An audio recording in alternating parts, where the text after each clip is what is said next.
y'all? Josh and Isi here once again With another quality video. So we are back once again, still quarantined, still kicking it, but we're all good. So today's video, as you can see from the title, is 10 signs that you're in a quality relationship. A lot of times people keep asking us, how do I know if I'm in the right one? How do I know if this is the right person? How do I know if this is healthy? So we're gonna give you guys our little input. Like top 10? Top 10.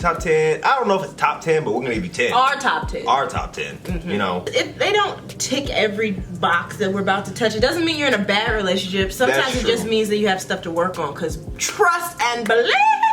We did not have all of these. 5 years ago, we've grown. Let's just say we've grown. Let's just get into this. All right, so the first one, communication. If y'all ain't communicating, Pretty much screwed from the jump. you kind of screwed from the jump. We talk about communication so much on our channel, it's repetitive. And some people might get annoyed with it, but it is the honest to God truth of how to keep a good, healthy, quality relationship. You have to talk to each other, not just when things are good, but especially when things are bad or need work. And the fact that we can communicate about anything is practically why we've made it through everything. Yeah. I think a lot of the times when you don't communicate about something that bothers you, it festers and becomes an even bigger problem, and then you don't even know how to communicate it, so it just comes out as a bunch of anger and frustration and yelling. That one time you finally had enough of when me. I had enough, it didn't come out the way I wanted it because I was so caught up in anger and like built up emotions that I never spoke of. There's levels to this. There's levels of communication. Levels of communication, because there's the everyday communicating with your significant other, just like whatever, what did you do today type stuff. Yeah, that's surface level. And then there's this thing, I think maybe a year or two ago, me and Josh had started it and we fell off. We need to get back on. But every Sunday we would have like a designated time where we would talk to each other, like genuinely talk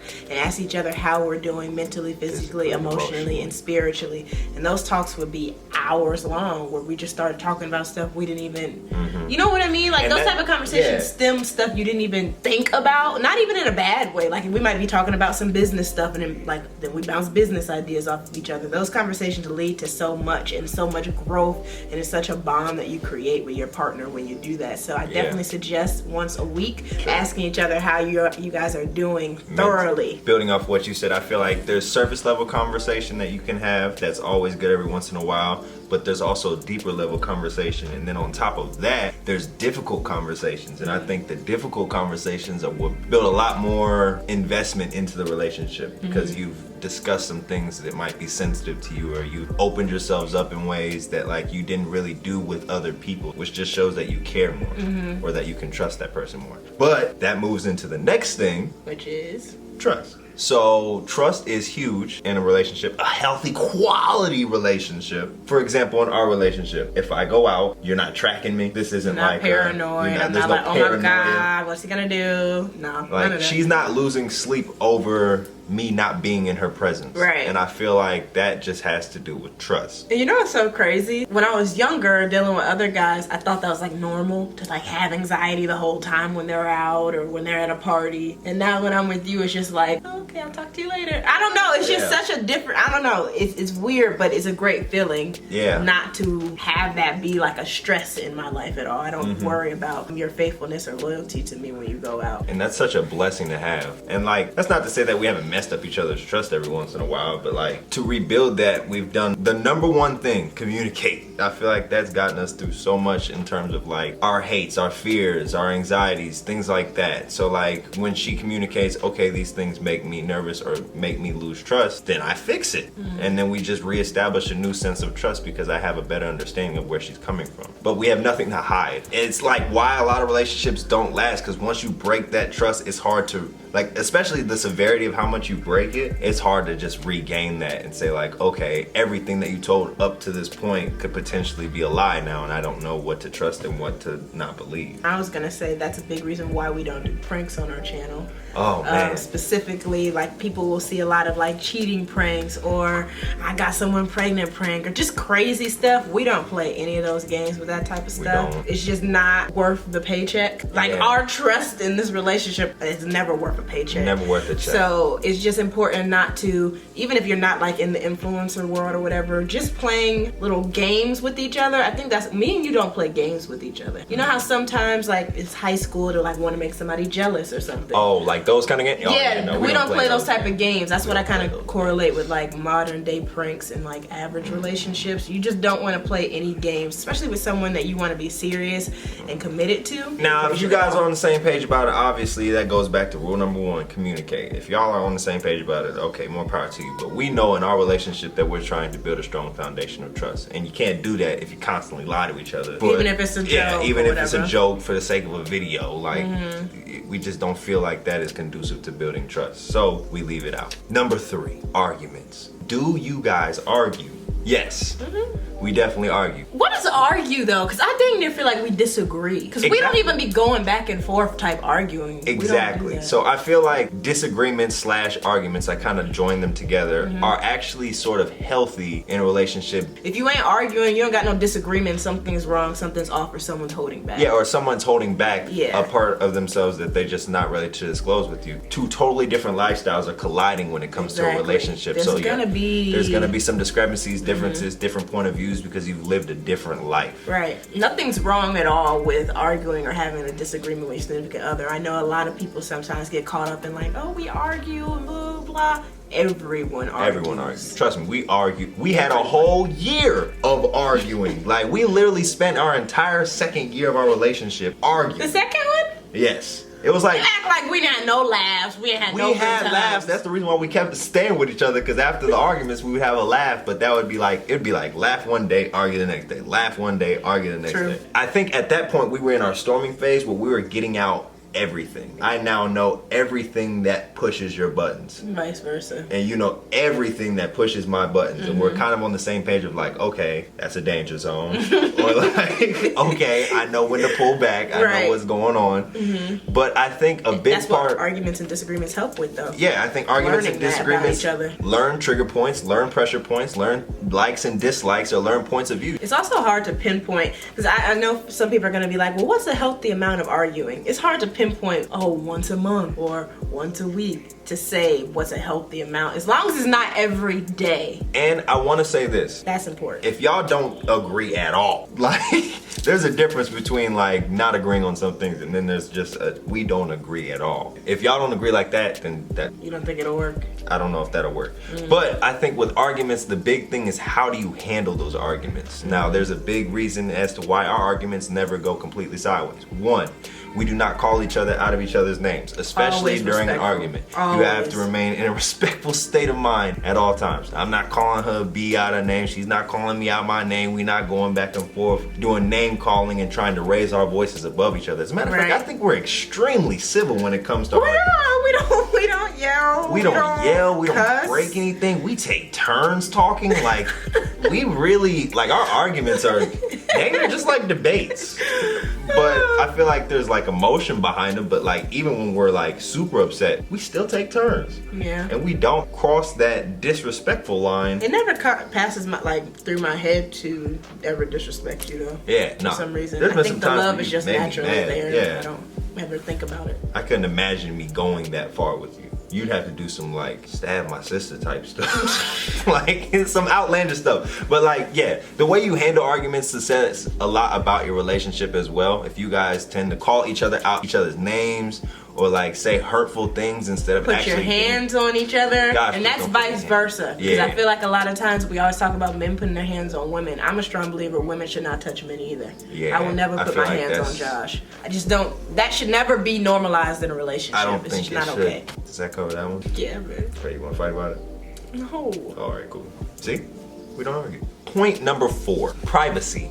So, especially coming from social media influencers such as ourselves, yes, we show you guys our relationship online. We give you guys the important aspects of what we believe should be shown to you guys, but there's a lot of things that we keep to ourselves. Like if we have disagreements, I'm not going on Twitter and y'all will never know about it. Yeah. Y'all will never know that we had an argument or anything. It's also like that. young people stuff though. I feel like that's a very young relationship thing. Yeah. that can hurt a lot of relationships, whether people know it or not. When you start doing those subliminals, subtweets, and all those subliminals, and then posting on, like, if you're in a relationship and you're still posting on like your story on IG talking about like, I need a man that can do this, or like, I need better from you. Like, everyone knows who you're talking about, including your significant other, and that can be really hurtful. The fact that you're putting your relationship on blast for the public. You know, it's disappointing too when we're talking about this. It makes me think of like the celebrities that be on like the Shade Room and stuff, and like one minute somebody's broken up and they put I'm single on their Instagram story, and the next minute they're back together.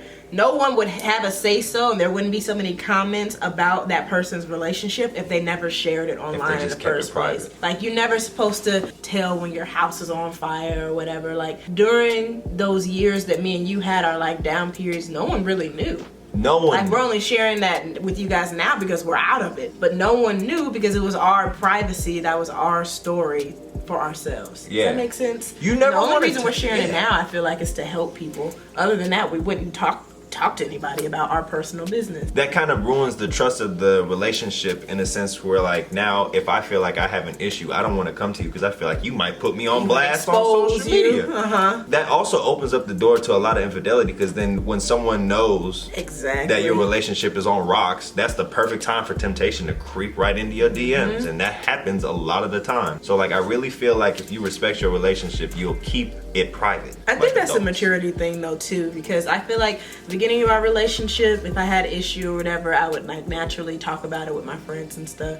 We don't really have issues anymore, so I don't really have a reason to tell my friends about stuff. But you know what I mean? Yeah. Like, if we did, I don't see myself running to tell my besties about it. We're a unit now, so we gotta work it out ourselves. All right, so next on the list, realistic expectations. Now, when we say realistic expectations, that's basically saying that we understand that neither one of us is perfect. But I understand that you're perfect for me. And I have realistic expectations of what that looks like. So that doesn't mean like you're gonna do everything that I want whenever I want. That's unrealistic. Or like you're gonna be the perfect girlfriend and you're never gonna complain about something that I do that may upset you, or something of that nature, right? From a woman's standpoint, I'm sure you wanted a man that has a job. A man that can take care of himself. These are not unrealistic expectations. Right. Unrealistic expectation, he makes $1 million. He makes 6 figures. Yeah, like 7 figures. His first year out of college. Like, I don't know how to explain it. Like, when I said my expectation of you would be to get a job, live on your own, like be 100% independent, it never came with like a number. I never told you like you need to make this much, blah blah blah. It was just a matter of seeing that you could do it on your own. How much you make is on you. Or like, one of your realistic expectations for me was to start like praying out loud more when we're together, we're eating or whatever. That wasn't unrealistic for you to ask for. I think it's more so just a matter of what you want out of a partner. Yeah. And then you communicate what that is if you're not getting it, or if you guys are just kind of starting your relationship, just making sure that it is communicated what you are expecting from the relationship. I don't think enough people communicate what they expect. And even like with the romance thing, I expected that in the beginning, but I feel like we didn't have that discussion until a little bit afterwards.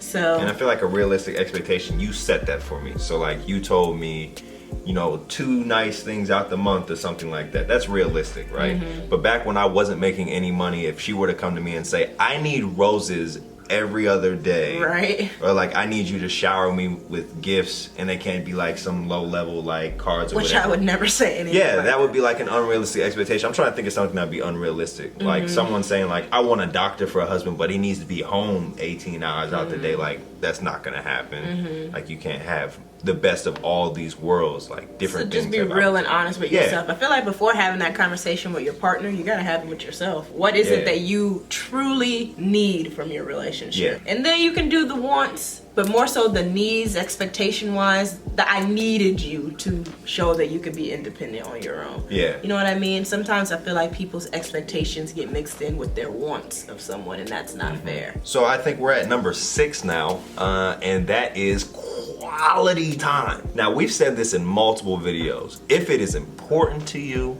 you will make time for it. And that is with anything, whether it's your relationship, your career, friendships, anything. If it's important to you, you'll make time for it. So if someone says they don't have time for you, you're not important to them. It's a nice way of saying you're just not a priority. And I feel like every good relationship, you want to spend time with that other person. It's not like oh, I gotta spend time with her kind of thing. I love spending time with her. As a matter of fact, I think sometimes we have to like force each other away from each other. We spend so much time together. We're like, all right, maybe we should kind of separate. Work on our own stuff. Yeah, maybe we should go work on our own stuff or something like that. It can be different for different couples. It really can. I think our quality time things is we're business partners, so we do this YouTube channel. We binge watch shows, so Netflix is like our thing. Yeah. And we're like foodies. We're foodies. We do like indulging in trying new foods. Or we'll like cook together now. Oh, I like the cooking together. She used to not want to get in the kitchen. Now, this wasn't one of my expectations,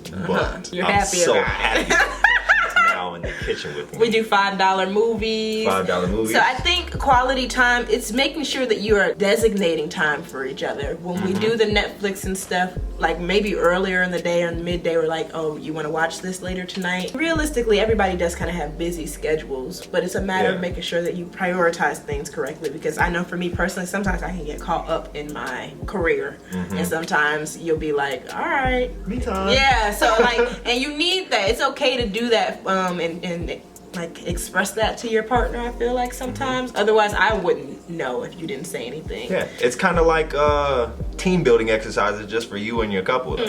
Just as much as like you have to have good teamwork and cohesiveness at work, you need to have a good cohesive group at home. And if you feel like you're not having enough quality time, resort back to number 1 that we said, which is communication. Now, the opposite of that is point number 7, which is time apart. So just as much as it's important to spend time together, it is still important to hold on to your individuality. Yes, a word. That is extremely important, because at the end of the day, you are two very unique individuals going on this life journey. You're just doing it together. Right. So you don't want to just entirely center yourself around mesh the journey together. Right. That would be doing a disservice to your individuality. You should definitely be parallel in direction, in terms of like, we know that we both want to grow and we have certain goals and expectations for our relationship. Right. But you also need to maintain outside goals individually. One that helps give the other person kind of a breather. Because we had, in the last video, they were talking about my boyfriend or whoever significant other is extremely clingy. Probably due to the fact that they don't have an individual journey. And that can get really draining, because everybody needs their personal space. Everybody needs a second to get away. Whether you believe it or not, you definitely need to find a second to just be by yourself and collect your own thoughts. I also know it's kind of sad to think about, but God forbid if we were to ever break up, me and you would still be okay, because we have our own separate stuff. You know what I mean? I feel like it's so hard for people during breakups, because it's like that person was their life. The relationship was their life. I feel like it's so important, especially the older you get, like we're dating with intention for marriage, the fact that we have our own individuality, even when we do become a unit like that, we'll still be okay. Does that make sense? Like I just can remember like past relationships when we would break up, I was like messed up. Like I didn't know what to do with myself. Oh, I have to figure it out all over again. Whereas if we were to break up, which we're not ever, but if we were, I would be okay, because I have my career, I have YouTube, I have like different business things going on for me, whereas you have your music, and you know what I'm trying to say? It's just so important. I've seen both sides. And I definitely prefer this side of having my own individuality. Point number 8, you make each other better. That's pretty self-explanatory. If you watch any of our year 1, 2, 3, 4s, you'll see there's a whole lot of us making each other better. Even, I love when people comment about how they've been like watching us since we started, or like looked at an old video and see how far we came now. You can literally see our growth through our videos, how we communicate and stuff like that. Our communication's grown, our compromise has grown, individually we've grown, collectively we've grown. I think just overall in our maturity, we've just kind of grown up. I feel like that's just a part of life. Inevitably you're gonna grow up, but I'm glad we did it together.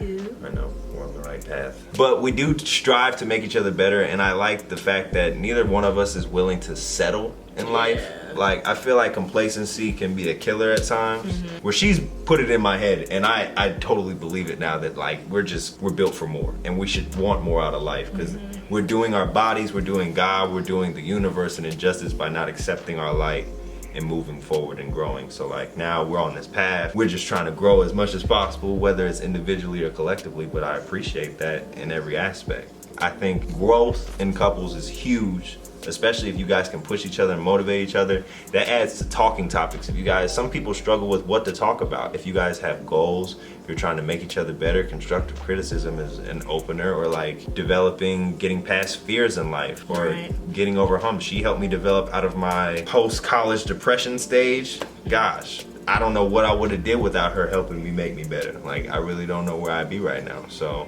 number 9, intimacy. So this can be physical, emotional, or spiritual. It feels different. I can't even explain it. It just feels... I feel like the communication thing that we told them about, asking each other how they're doing mentally, physically, emotionally, spiritually, is a form of intimacy. Intimacy, yeah. Because the talk ends up getting so deep.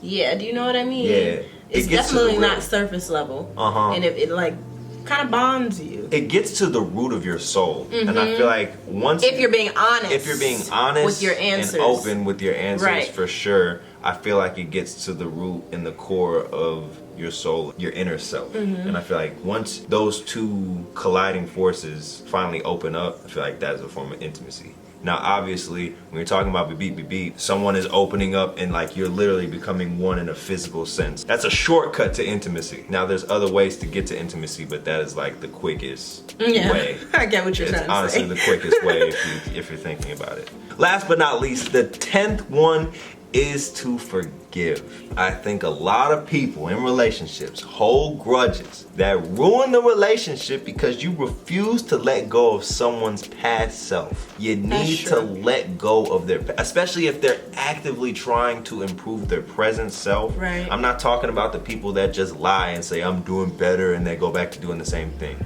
Right. If history repeats itself, take that as a note. But if someone is actively trying to do better, it is not your job to hold that over their head for the rest of their relationship with you. That'll drive someone insane. It'll drive them away from you.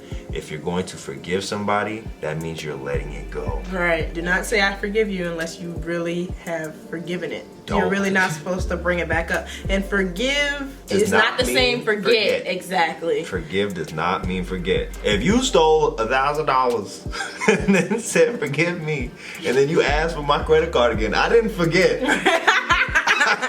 I didn't forget. I forgave you, but I did not forget. But yeah, you like in relationships, I think forgiveness is huge because, like we said before, you're not perfect. You're gonna make mistakes. You're gonna get in arguments. You might accidentally say something and hurt somebody's feelings. But the point of it is to forgive and get past it, because the things that don't kill you are supposed to make you stronger. And nothing in a relationship should kill you if it's a good relationship. And I think that's probably the 10 best things that we can think about to give you guys. Oh, bonus one. What? This is my bonus one. What? Number 11. If you all can laugh together. Oh, yeah, that's big. That's huge. If you guys can't laugh together, you ain't funny. I feel like it's the most slept on trait in a good relationship is laugh. You need to laugh. And I feel like laughter naturally comes when both people are being 100% their authentic self. Yeah, not trying to flex, not trying to act too cool, just you. Because honestly, in my heart, I think everybody's weird. I think everybody is weird as hell. One of us. But like, it's just a matter of who you share and show that weirdness with. So. Is that bonus number 12, be weird? No, I think it ties into your bonus is laugh and be weird. So that's all we have for you guys today. Hope this helps you guys get some insight into your relationship. Maybe you find out what you work on. What you already got good. Exactly, what you already are doing good. Don't always just look at the don't always just look at well, we don't do this, we don't do this. How about also acknowledging, well, we do this and we do this and we're working on that. Like, so important. Always remain positive. Yeah. If you got 7 out of 10, congratulate the 7. Yes, focus and say that you need to work on the other 3. But still, don't forget that you got the 7. Right. I know there's probably more ladies than men watching this. So ladies, if you don't have all 10, this is not the end of the world. This is not the time. I've been there. Don't worry. Snapping on your men. It ain't the end of the world. It's not the end of the world. It just means that there's still things that you guys can work on and improve. Yeah. And improve. proof. And these aren't the end all be all 10. Your relationship is gold if you haven't, and it's trash if you don't. These are things that just work for us, and hopefully they work for you. But other than that, go ahead and leave some other relationship advice, cues, do's, don'ts down in the comments. Yeah, definitely. What you've experienced throughout your life with your relationships and stuff. If there's anything we didn't touch on, we would love to see you guys add your little 2 cents of what's worked, what hasn't.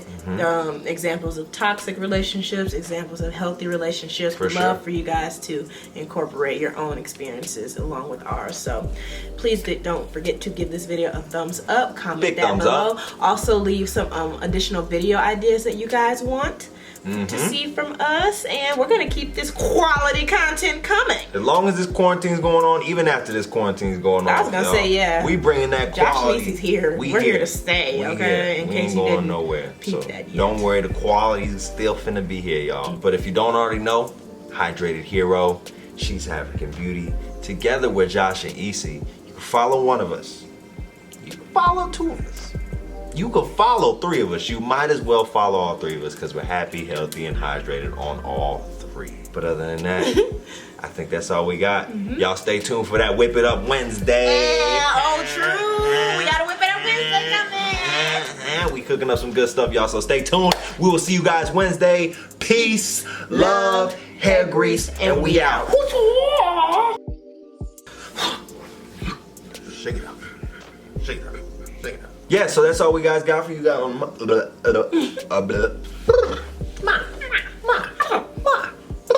You roll yours. Might as well hydrate up because you know what I'm talking about. Oof. That hydration. Don't forget about that hydration while we here. Okay, you are hydrating Wow.